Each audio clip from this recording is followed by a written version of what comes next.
Today I'm going to answer a question I get asked very frequently. What is energy casting? And I probably get asked this question at least once a week.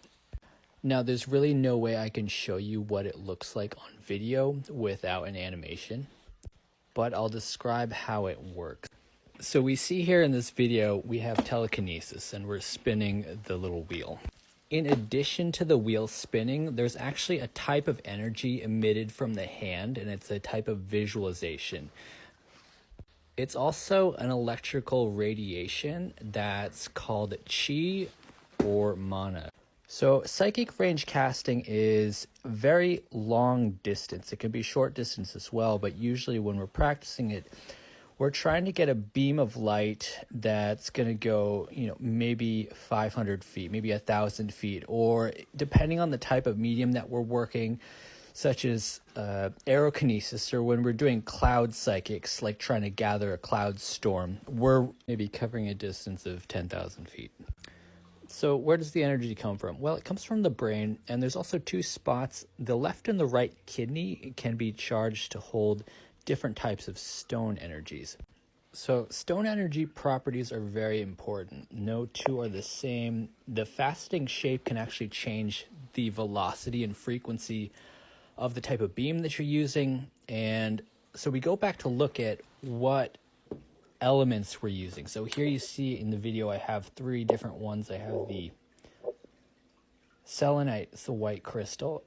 If I charge that specific element, it's going to give me kind of a light, kind of a very ephemeral, but kind of like a fog is the best way to describe it, type of energy. And that'll create a specific type of effect. The other one next to it is called lazurite. That one is specifically used to target the prefrontal lobes when you're trying to bridge the left and the right brain hemisphere. And that type of energy is a little bit denser, but it's going to reflect the color very, very similarly. So it's kind of a deep, dark azure blue.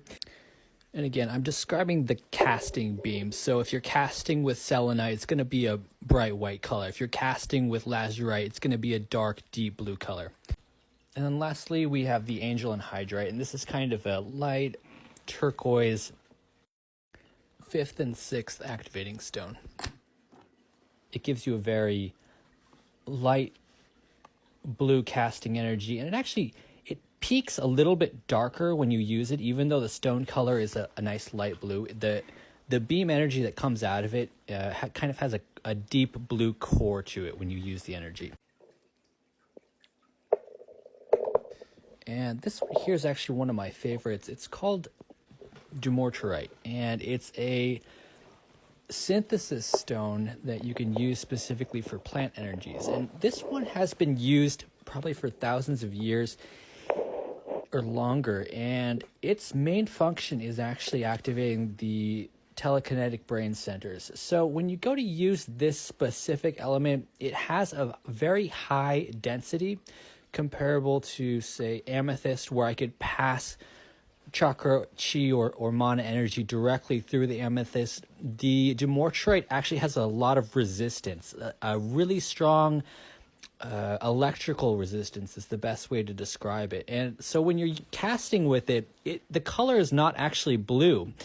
When you cast with dumortierite, it's electrical. It's very high electrical charge because most of the material in it is quartz, and we all know the piezoelectric effect. You can charge a quartz crystal with electricity and it's going to hold a charge. Well, the same thing happens when you charge it with chi and mana energy, is that it kind of holds a very high static friction, and it helps you target different elements in a unique way.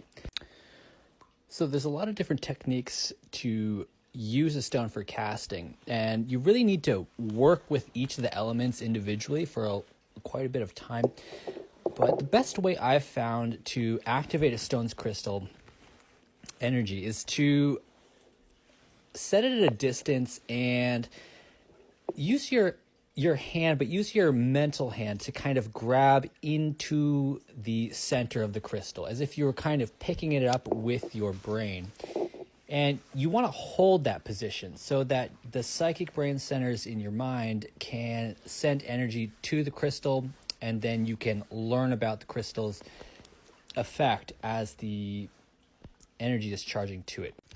So, mastery. Each stone has a mastery time to it. It's like business school. If you studied business for 8 years, you'd have a degree for it. If you work with a specific crystal, for example, I've worked with amethyst for about 8 years, so I'm an amethyst master in the energy sense. If you spent 10 years or 20 years, such as the King and Queen of England working with diamond energy, then their mastery over that specific element for casting. So the last thing is why. That I get asked that question so much. Why are you casting? What's the energy casting for? So that's really important. That's specific. So if we look at the foods that we consume, if you do a high damage psychic, you basically have to destroy the brain in some sense. So it's carnivorism. If you're doing the healthcare side, like in history where there's revitalization of life, the amethyst combined with veganism is the healthcare variety of casting. So the energy beams that you're casting, they generate safety in the aura.